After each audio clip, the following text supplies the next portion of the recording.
One could say the 2020 elections were historic for women participation in politics. First of all, according to the Associated Press, women were pivotal in electing President Joe Biden. With their vote, America also elected its first female vice president in history, Vice President Kamala Harris. According to the Center for American Women in Politics at Rutgers University, a record number of women are also serving in state legislatures, in Congress, and in the presidential cabinet. And all this happened as we celebrated 100 years of the ratification of the 19th Amendment, which guaranteed women the right to vote. What does this historic participation of women in politics mean for both Republicans and Democrats? What does it mean for America and the United States' elections? Hello, everyone, and welcome to Beyond Bias, the Open-Minded Perspective podcast. I am your host, Dr. Craig Albert, Associate Professor of Political Science at Augusta University. Today, we are talking to Dr. Mary Kate Lizotte, Professor of Political Science at Augusta University. Dr. Lizotte focuses on gender differences in public opinion, voting, and party identification. Her book, Gender Differences in Public Opinion, Values and Political Consequences, with Temple University Press, was published in March 2020. Thank you so much, Dr. Lizotte, for being here and joining us today. Thank you for having me. Well, let's get right into it. And I was hoping we could just start broadly and then get more specific or narrow our focus a little bit. But why is it important to study gender differences in politics? Can you just elaborate for the listener this subject's importance? Sure.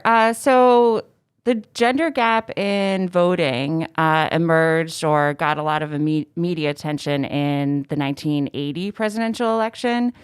And because women tend to be more likely to vote for Democratic presidential candidates as well as down-ticket Democratic candidates, and because women are actually more likely to vote since around 2000 than men, it matters because they make up 51% of the population. They're slightly more likely to vote, and they can actually have a huge impact on, how elections turn out. And because that difference seems to be pretty constant over, this time period from 1980 until now, it seems worthy of trying to understand why that occurs, and then also, how party identification and differences in public opinion also play a role. So what's the gender gap? What does that mean in and of itself? Sure. So the way that academics tend to calculate the gender gap is to take the percentage vote, say, for Democratic presidential candidate that women had. So I don't know what it was in 2020 off the top of my head, but say 60% of women voted for Biden. That's a little high. And then they subtract the percentage of male votes for the Democratic candidate. So say that was 48%. So that would give us a 12 percentage point gap, which is, I know that it's a 12-point gap in 2020, but I don't remember what the actual percentages were for men and women. And that's about as high as the voting gap tends to get. It tends to range between like 4 and 12 points. So in 2004, it was quite low. It was only 4 points. But it was 12 points in 2020, depending on what exit polls you look at. And then, for party identification, it's the same sort of formula. So it's not a huge difference. It's not like the gap between African Americans and white Americans. That's like over 40 points. 4 to 12 is definitely much smaller. But because women make up such a huge part of the population, it can have a big influence. For those listening and not watching, we just want to remind you that we are masked up. So pardon if we're muffled or if the sound isn't as good as usual. I just wanted to say that because I forgot to say that at the start. Is the gender gap, does it stay stable across ethnicities and races for women? Or does it vary considerably amongst those different demographics? That's a really good question. So a lot of researchers and political kind of pundits, I guess, will point to the fact that white women are not as likely to vote for Democratic candidates as women of color. And that's true unless you start looking at white women with a college degree, and then they start to look a little bit more like women of color. So it's definitely a huge part of the gender gap is the fact that women of color are more likely to vote and more likely than men of color to vote for Democratic candidates. So, but white women are more likely to vote for Democratic candidates than white men. So they are contributing to the gap, even if sometimes the majority of white women aren't voting for a Democratic candidate. In the 2018 Georgia congressional elections, there was a big shift, or the Republican Party was like, we're going to stay the path. We're not going to change. We're not going to focus on, I remember there's something being between a suburban woman and a city woman voter in the state of Georgia. And it's like, the Democrats have this pull for women, but it seems like, okay, that's a steady, consistent thing for Democrats, but how come Republicans don't pivot and try to pull, change their policies a bit? Or it seems, or one could argue that they seem kind of static in trying to appeal to different crowds, and that seems like it's bad politics. Right. I mean, I definitely agree. I would argue, in 2004, we saw the smallest gender gap for a presidential election since it emerged. And I think, a lot of people pointed to security moms being the reason. The research doesn't actually confirm that. What I think it was is that George W. Bush, President Bush, portrayed himself as a compassionate conservative, right? And I think that that's something that appeals to women, this idea of being compassionate and framing policies and a party's platform around that idea. Now, I'm not entirely sure if that's the case. That would be what I would speculate. But I think that the Republican Party has a great opportunity to frame their existing policy positions in that way to appeal to women and to be a little bit more flexible on certain policy positions. Right. But generally, I think, they're sort of making a strategic mistake. But again, this isn't a huge difference. There are lots of women who vote for Republican candidates consistently, who identify as Republican, who have conservative opinions. So it's not as if the Republican Party is losing out on all women. So, I mean, I'm sure that they have very smart people that they pay a lot of money to make these sorts of decisions about, what their base is going to look like and how they appeal to that base. So perhaps, in their calculations, it just makes sense to not shift in any way because they might lose some other group that they rely on. I didn't realize the gender gap was so heavily tilted towards Democrats. And then it makes me think, well, we're allowed to be controversial on this show, so we're going to do it. It just seems like that's not really representative of the Republican Party. Like, it's not a pluralistic party, and so it's missing a lot of voices, which could make the party better by incorporating those views into the party, especially if both parties are supposed to be policy-centric, focusing on, everybody. This is my hope. Both sides want what's best for America. They just have slightly different ways of viewing how to get there.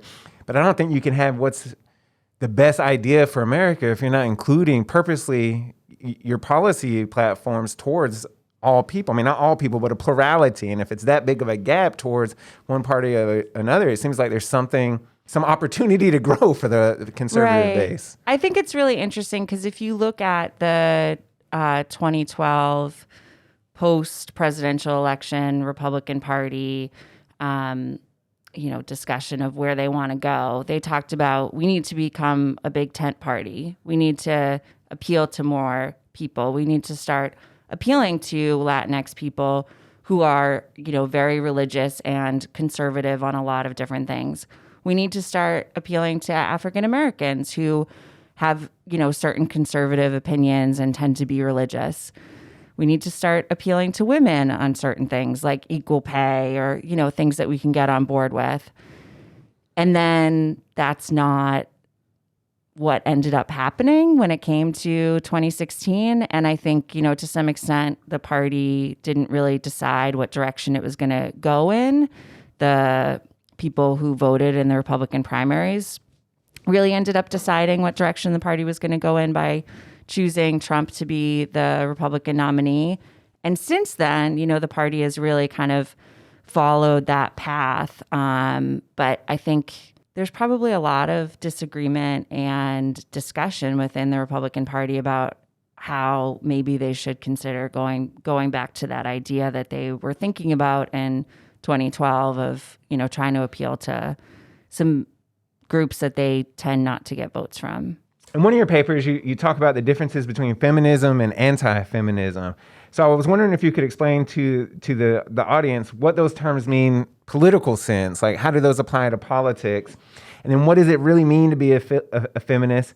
And then in my mind, as I was reading, I was like, can someone really be anti-feminist? Like, what does that mean? I was just wondering if you could talk about that. Sure. So a lot of surveys have asked feminist identification for, a number of years. And usually that question asks, do you consider yourself a feminist or not? And then you're asked a strong feminist or somewhat a feminist. So when they include that somewhat, you tend to get a higher percentage of people calling themselves a feminist. A lot of people don't want to call themselves a strong feminist because of the stereotypes that still exist about what a feminist looks like and how they act. And then, the other people who say, no, I'm not a feminist, they get two response options in the follow-up question. And that is, are you, not at all a feminist, or are you opposed to feminism? So generally the question is, parsing out people who don't consider themselves a feminist versus those who do. The anti-feminist question was something that was new to a survey that was done in 2016. And so my co-authors and I really wanted to understand, who are these people who are identifying as anti-feminists? Are they the people who are saying, no, I'm not a feminist, and now given the opportunity, they say, I'm an anti-feminist? They're not. Most of the people who don't identify as a feminist would not then call themselves anti-feminist. It's a very small group of people who refer to themselves that way. But it's really interesting because in that paper, when we look at their policy positions, feminists, non-feminists, and anti-feminists actually agree on a lot of things. Like they agree on equal pay for women. Like the vast majority of all three of those subgroups agree on that. They actually, a slight majority in all groups, think that abortion should be legal, which is fascinating. Yeah. So there's certain things that they disagree on, but generally it just seems like a weird division that's ultimately due to party identification. Democrats are much more likely to identify as feminists, whether they're a woman or not. And people who don't identify as feminists or who identify as anti-feminists tend to identify as Republicans. So it really seems to be driven more by partisanship than anything else, than like the actual policy views that they hold. So for whatever reason, and it makes sense, right, that feminism would become aligned with liberal views for a lot of reasons. The working definition that we have of feminism is this idea that you believe that men and women are inherently equal, that, they're not, one is not superior based on religion or nature. And that's about it. That's a good description. I like that. One is not superior based on nature or religion, or that's an awesome way of thinking about it. The stereotype of feminists, I think, is one reason why a lot of people don't necessarily identify with it, even if they believe in gender equality. And, the movements that have been associated with feminism that have referred to themselves as feminist movements have often been more radical in their beliefs that they've espoused. And so I think that has turned off people who might believe in gender equality but don't want to call themselves feminists. So about 30 to 40% of people will say that they're feminist, but over 80% of people say that they believe in gender equality. Now, part of that might be that people are kind of misrepresenting, right? It's not socially acceptable to say, no, I don't believe in gender equality. But it's still, even if some of those people are misrepresenting their beliefs because they don't want someone to think that they're sexist, there's a difference there, right? So it really has to do, I think, with, stereotypes of what feminists are like and what they believe and what they're motivated to change. Do you think that this had any effect on this distinction between feminist and anti-feminism had an effect on the 2016 presidential elections and then more so probably 2020? I think it probably did. So we look at in that one paper with 2016 data, anti-feminists were much more likely to vote for Trump and feminists were much more likely to vote for Clinton. But it's mostly just because of party identification. Party ID, okay. Yeah. And I think ultimately Trump probably didn't make a huge difference. I mean, feminists were going to probably identify with the Democratic Party and vote for whoever the Democratic candidate was in 2016 and in 2020. And anti-feminists or, those who don't identify as feminists who are Republican, not all of them are, we're probably going to vote for the Republican nominee, whoever that was. So ultimately, I'm not sure if it motivated anyone to switch parties or maybe for some independents, but I doubt it. Do you think this pattern will hold steady going forward to 2022, 2024 elections? Or is there any way that there can be a party realignment for this? I think it's probably pretty much cemented in this way that it is probably not going to change for a while. There's some really interesting research which argues that the Democratic Party as a whole is kind of seen as more feminine in terms of their policy positions and things that they advocate for, like compassionate policies to help the poor, those sorts of things. And the Republican Party is seen as more masculine in certain ways, being more aggressive in its foreign policy and things of that nature. And so in that way, I think it's very similar with the, feminism, anti-feminist distinction. These things are just sort of solidified in a lot of people's minds who pay attention to politics. Well, let's talk about some of these other issues, especially I'm super interested in the roles of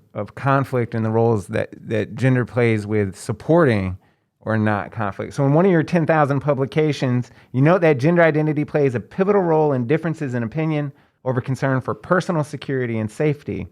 You note that women display lower support for military interventions, lower support for retaliation against terrorist groups, and lower levels of support for using torture. Could you just talk a little bit about these personal security dispositions and how they are different between men and women and the effect of that on policy implications? Basically, it's one of the biggest gender gaps in public opinion. It's the biggest and it's the most consistent, but it's not always found. So in my research, I found that it can be quite large where women are much less supportive of using military interventions. That can include committing ground troops. It can include drone strikes. It can include lots of different strategies and tactics. And women tend to be less likely to support increased defense spending as well. It's really interesting because that has been the predominant thing that's been found in the literature. And then for my dissertation, which I finally got this published recently, I found that it actually reverses when the reason for intervention is to end a humanitarian crisis. So women actually become more supportive. Now, what I did was an experiment where it was a fictional reason to go to war, because in the real world, right, the reasons that we intervene militarily are very complex. Right. And so they often involve more than one reason. So if you think about the Iraq War, you can think about how, it was regime change, it was terrorism, it was all of these different reasons. Or the Afghanistan War, right? You can think about how it was regime change. But also for both of those, you can think about how there were humanitarian reasons, right? So for Iraq, it was, this idea that chemical weapons had been used against the Kurds, or in Afghanistan, the treatment of women. So those are really complicated. So using an experiment where I could come up with this fictional reason for military intervention and isolate the reasoning is where I found this reversal of the gap.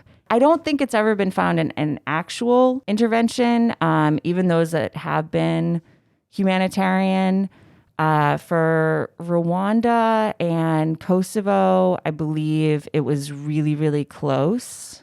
The gender gap was super small, but I don't think that it actually reversed. So it'll be interesting to see if it actually ever does in, with a real world conflict. But it's interesting to think about like why that dynamic changes. So I argue that it's because women are just inherently or socialized into wanting to help others. And so with a humanitarian crisis, they might believe, well, this is the only way that we can help these people is by militarily intervening. Whereas under other circumstances, their focus is on, well, what's going to happen to, ground troops? Do we really want to, commit soldiers and possibly lose lives? Do those views generally hold steady when people enter politics? So it's really interesting because the research is kind of mixed on this. So if we look at the American legislature, Congress, we do see that female representatives tend to be less supportive than male representatives of committing the military or, spending money on conflict. However, if you look globally, some of the research suggests that sometimes if women are in the executive position, like, prime minister or president, they're just as likely to enter into conflict. And that might largely be driven by certain countries that have had a number of women who have been prime minister or prime minister during very difficult times in that country. So I'm thinking about Israel and India in particular. When they had female prime ministers, it was during a time where there was a lot of conflict that I don't think that the female prime ministers caused in any way, but they just happened to be in office during those times. It's an interesting question. I don't know whether or not I would speculate that yes, women would be less likely to enter into armed conflict. There's research that shows that Americans in particular, that's one of the reasons why post 9/11 Americans did not want a female president, was largely because of this belief that if we were threatened, a woman president wouldn't be able to handle it as well. She wouldn't be willing to get aggressive if she needed to. I don't think that that's fair, but in terms of a lot of other policy stereotypes or personality stereotypes, those didn't really exist on the same level in that research post 9/11. That the one thing that continued to hold from earlier research was this idea that when it comes to the military, women would not be as good a commander-in-chief. I wish there was more ways to, in all issues in politics, but especially something like this, where the stereotypes can be done away with actual information. And it just seems like we're missing out on so much opportunity and great leadership by not being willing to accept that. And even with Hillary Clinton, her policies were clear that, avoid war, but if threatened, like, bomb them, if nothing, like, right, decimate them, if nothing else, like through bombs. And like, that's exactly what President Obama did. Was right. He didn't invade necessarily, but he dropped drones, drone warfare everywhere, which is kind of what Clinton's policies were when she faced him in the primaries. Yeah, definitely. The most progressive wing of the Democratic Party was not a fan of the foreign policy of President Obama or Secretary of State Clinton. But it's really strange that perhaps they were still painted with that broad brush of not being aggressive enough. I'm not entirely sure if that's the case, but it's very possible. I just can't, for some reason, talking about this makes me think of that image that they released of Obama and Biden and Clinton watching the Osama bin Laden raid, and Hillary Clinton looks horrified in that photo. And I really feel like there were probably a million pictures that they took, and they chose the one that shows the woman looking horrified. And then that was released everywhere. And it just sort of played into this existing narrative that, you know, maybe women can't stomach this sort of thing. I don't know whether or not that's how other people perceived it, but that photo's always bothered me because, you know, Biden and Obama look serious, but she looks like upset, right, like horrified by what's happening. And I think that just plays into this narrative, which isn't true. You're right. I mean, Margaret Thatcher and, you know, a million other female prime ministers have shown that if push comes to shove, if that's, you know, the last resort, they have to enter into conflict, or sometimes even when it's not, they will. So I think it's unfair to think that women wouldn't be willing to. For a long time, political scientists who study women in politics believed that the first female president would be Republican because of Margaret Thatcher, because of this idea that a woman running for the presidency could appeal to independents because women are assumed to be more moderate or more liberal than their male counterparts when they're running in politics. And nowadays, political scientists who study this don't really think that that's as likely. But it's definitely still possible. I mean, it'll be interesting to see what happens in the 2024 primary. Perhaps some female Republicans will run and get a little bit more traction than recently. Could that switch that typical gender gap at all, do you think? Do you think that Republicans could pull in independents and maybe some Democrats if they put forth a woman candidate? I think it would be interesting to see. I think it would depend a lot on who the candidate is. Right. So I think part of the calculation of having Sarah Palin on the ticket in 2008 was this incorrect idea that all of these Hillary supporters from the Democratic Party who were upset that Obama was the nominee would all of a sudden switch parties. I think that happened to some extent, but it wasn't a lot of women. And so I think it really depends on the candidate.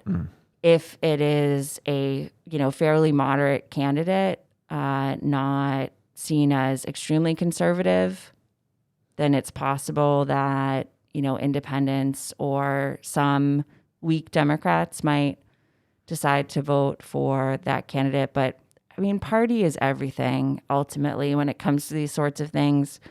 And I honestly doubt that a female candidate would end up getting the nomination at this point in time for the Republican Party to run for president. I really doubt that that's going to happen real soon with the Democratic Party unless Harris gets it simply because she was vice president. Yeah. Right. So it's party. Everything's party. Like party ID matters. This is so interesting because all the founding framers were pretty much like, beware the party system. Like, don't do this. Don't go that way because it's just going to mess up everything. It's going to take away true representation, you know, true values that everybody needs to agree with. And like the next day, like parties. It's just like so I know. frustrating because and this is something, I mean, I'm sure your students are the same way. Like they just don't understand that the party system controls almost everything when it comes to elections because the states delegate it like to the parties to handle how they're doing things. And I mean, almost, in my opinion, almost nobody's truly represented by the party system the way it is. Like you kind of go with the least bad in your opinion, or, you know, some, you know, policy voters, you know, issue voters that one thing's more important than the other. So they go with that party. But I mean, these two parties like are so, you know, why can't we be more like Europe where, you know, Germany has 30 recognized parties and like they're all in parliament. And I mean, it just seems like we have a system that needs some restructuring somehow. Yeah, I agree. I mean, yes, you're right. The two parties control so much. I mean, they prevent any sort of third party candidate from doing well because they make it so impossible to get on the ballot in most states because the two parties run the state legislature and they pass laws that make it so difficult. Yeah, I honestly think that the presidential system that we have is less democratic than parliamentary systems. And that's one of the reasons why, because, yeah, you don't get to choose a party that is as closely lined up with you as you would if there were more options. Yeah. And there's a lot of other reasons why I think that too. I don't think that's going to change anytime soon. I think we're stuck with the presidential system. It's funny with students because when I say something about how our system isn't as democratic as it could be, because they've gone through school, K through 12 or even more than that, believing that the American system is the best system, they're really sort of shocked and appalled when I say that. I'm like, well, we don't even replicate it in other countries anymore. Like when we help install a new government in another country, like, Japan after World War II or Afghanistan or Iraq, like we're not giving them presidential systems. Right. We tried that in, South and Central America for a while, and all of those ended in a coup pretty much. So we don't bother with it anymore. We realize that the parliamentary system, which did not exist when the framers created our system, that the parliamentary system is better. I think that if the framers had seen the parliamentary system, they probably would have gone with that. But they didn't have that as an option. It didn't exist at that point. So, I mean, Madison pretty much describes it in Federalist 10, but there was no conception of it, so he didn't put it into practice.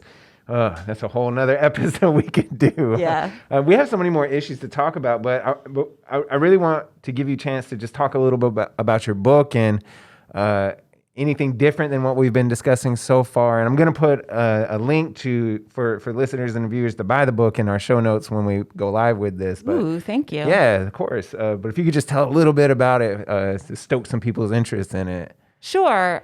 So it's mostly about gender differences in public opinion. The last chapter looks at gender differences in vote choice and party identification and how those differences in public opinion fuel the party identification and vote choice gap. Basically, the middle chapters of the book look at different policy areas and to what extent there's a gender gap, and to what extent my main theory explains that gender gap. So the theory is that for whatever reason, it's likely socialized, women are more likely to want to help people.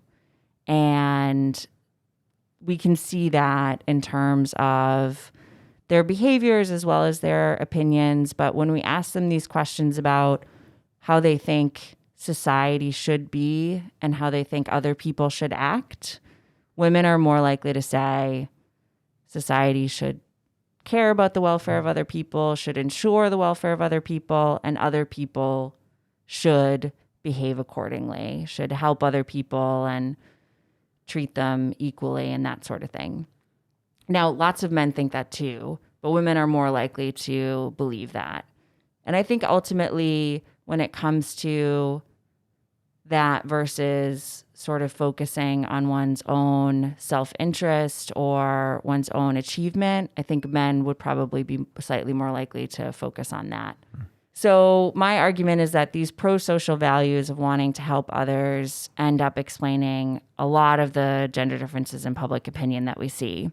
So I don't look at abortion attitudes in the book. I don't look at a lot of different issue areas, but I do look at attitudes towards military interventions and defense spending, attitudes towards gun control, death penalty, social welfare policies like aid to the poor, welfare, food stamps, social security spending. I look at minority rights and equal rights policies. So attitudes towards affirmative action, towards LGBTQ policies. And I also look at environmental policies. And I generally find that the pro-social values is explaining a sizable chunk of these differences. So women are more likely to want gun control, to be anti-death penalty, to not want increased defense spending, to want to protect the environment, to want marginalized groups to have equal rights, and to want more social welfare spending. And generally, these differences in wanting to help people help us to understand why those gaps in policy positions exist. Wow, that is awesome. So I will definitely post that on the page. I guess in like a minute or two, can you give one takeaway for the listeners, or if you could, give one tidbit or something for folks to ponder on, or something that you would like to see happen based on your research, what would that be? Oh my goodness. Small question. Yeah, that is such a tough question. So I would say that gender differences in American political behavior and public opinion are important. There's a reason why the media tends to talk about the gender gap every presidential election year and come up with this idea of soccer moms or security moms or waitress moms or any other hockey moms, little foolish things that they do. Those are never accurate, by the way.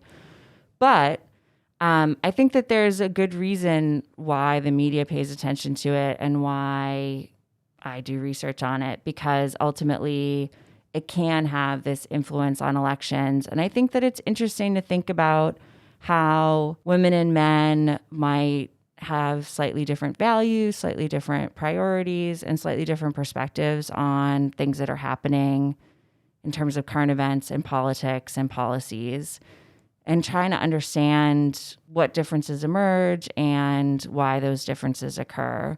And I definitely would say that I am a non-essentialist, which anyone who is like a gender studies person would understand that means I don't think that women and men are, innately different, that there are these huge differences, that women are just sweet, wonderful, helpful creatures and men are like aggressive and terrible or anything like that.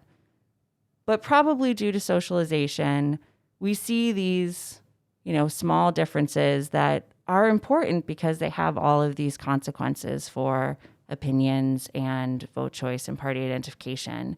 And I think it's really important to think about, how to frame different policy positions when you think about the Republican versus the Democratic Party in ways that appeal to women, but also just generally, like, isn't that what society is supposed to be about? Like helping people? Yeah. I mean, That's what society implies, right? Right. The term. Yeah. And, President Reagan even talked about, the tide that raises all ships, right, and not being focused on just, helping one subgroup of society. And so I think that perspective and that value is an important one, just from a normative perspective as well, which is one of the things that interests me about it. That's awesome. Thank you. Yeah, sure. Thank you for agreeing to the show. Thanks for coming on. Congrats on the publication. Congrats on everything in your private life. Make sure to follow us on social media. Like us, subscribe, share, comment, email. We are at beyond_bias_podcast on the gram. Our YouTube channel is Beyond Bias Podcast Channel. Feel free to email us at, you guessed it, beyondbiaspodcast@gmail.com. And of course, follow me, your host, on all typical social media platforms. I am at Dr. Craig D. Albert. And as always, we end with a quote from Alexis de Tocqueville, the eminent social and political philosopher. Quote, "And if I were asked, now that I am drawing to the close of this work, in which I have spoken of so many important things done by the Americans, to what the singular prosperity and growing strength of that people ought mainly to be attributed, I should reply, to the superiority of their women." End quote. Be nice to someone today and know that you are loved.